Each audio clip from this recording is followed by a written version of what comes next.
Dear students, आज का हमारा टॉपिक है तुलनात्मक राजनीति में समस्याएं, प्रॉब्लम्स इन कंपैरेटिव पॉलिटिक्स। सरकारों का अध्ययन, उनके व्यवहारों का विश्लेषण व उनके बुद्धिगम्य बनाना मुख्यतः इसलिए कठिन बन जाता है क्योंकि हर समाज की केवल एक ही सरकार होती है और यह सरकार भी अन्य सरकारों से हर प्रकार से अनोखी होती है। अनोखी नहीं वरन इसी राजनीतिक समुदाय की आपातकालीन सरकारों से भी यह अलग और विशिष्ट होती है।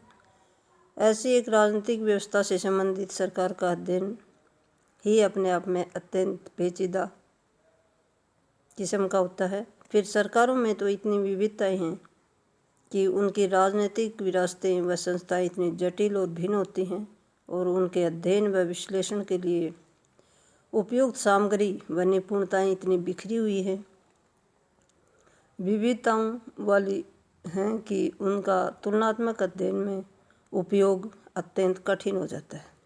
अतः तुलनात्मक राजनीतिक अध्ययन की समस्याएं न केवल अनेक व गंभीर भी हैं। इनमें कुछ समस्याओं का उल्लेख यहाँ किया गया है। नंबर 1 है परिभाषा की समस्या। तुलनात्मक राजनीति की परिभाषा के बारे में राजनीतिक वैज्ञानिकों में मतभेद है, एक मत नहीं है। इस विषय के लेखकों ने अपनी विशेष ज्ञान के आधार पर अलग अलग परिभाषाएं दी हैं। जैसे कि सारतोरी लिखते हैं कि संकल्पनात्मक विस्तारण की संज्ञा दी जा सकती है इसके आधार पर विभिन्न संकल्पनाओं का उपयोग किया जाता है। संकल्पना निर्माण की कमी से परिशुद्ध रूप से तुलना करने का कार्य कठिन हो जाता है। अगला पॉइंट है तुलनात्मक राजनीति में प्रयोग होने वाले अधिकांश स्पष्ट शब्द नहीं हैं जिनकी व्याख्या आसानी से की जा सके। इससे शोधकर्ताओं के लिए जटिलता पैदा हो जाती है और उसके अर्थ में भिन्नता आ जाती है। पॉइंट नंबर 3 है सामग्री, तथ्य, आंकड़े इकट्ठे करने की कठिनाई। कि राजनीतिक विश्लेषण के लिए निश्चित सामग्री और आंकड़े इकट्ठे जल्दी से नहीं कर पाते हैं। पॉइंट नंबर 4 है राजनीति विज्ञान को समझा नहीं जा सकता क्योंकि राजनीतिक व्यवहार बदलता रहता है। राजनीतिक घटनाओं की विचित्रता भी तुलनात्मक राजनीति की एक गंभीर समस्या है। हर राजनीतिक घटना व व्यवहार विचित्र और अनुपम होता है, इसलिए इसका अध्ययन नहीं किया जा सकता है जल्दी से। अगला पॉइंट है आंकड़ों के माप में कठिनाई। राजनीतिक व्यवहार से संबंधित तथ्यों का संकलन इसलिए और भी कठिन हो जाता है कि आंकड़ों व व्यवहार को मापा नहीं जा सकता है।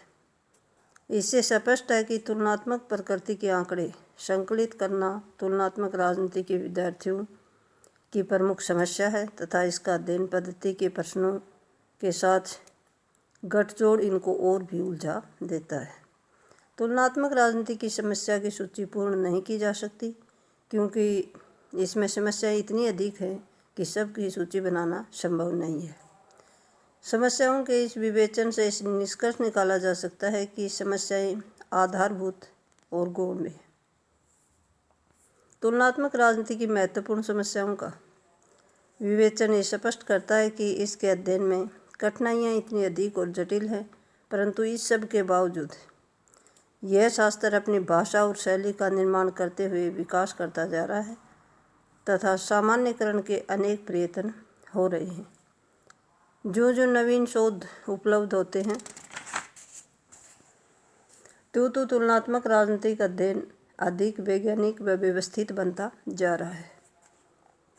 या यूँ कहा जा सकता है कि तुलनात्मक राजनीति में नवीन उपकरणों के प्रयोग से एक क्रांति से आ गई है। तुलनात्मक राजनीति अध्ययन के आधारभूत अध्ययन विधियों में नए आयाम समाविष्ट हुए हैं। एक ही व्यवस्था के अनुभाविक अध्ययन के स्थान पर सुस्थिर व सुव्यवस्थित सिद्धांतों के आधार पर तुलना की जाने लगी है।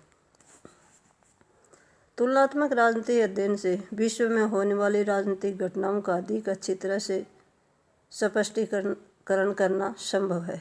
इससे किसी देश विशेष की राजनीतिक व राजनीतिक संस्थाओं के सही संदर्भ में समझा जाना भी संभव है तथा अन्य देशों की शासन पद्धतियों के तुलनात्मक विश्लेषण से अंततः हर राज्य की शासन व्यवस्था को श्रेष्ठ रूप से संचालित करने का मार्गदर्शन भी प्राप्त होता है।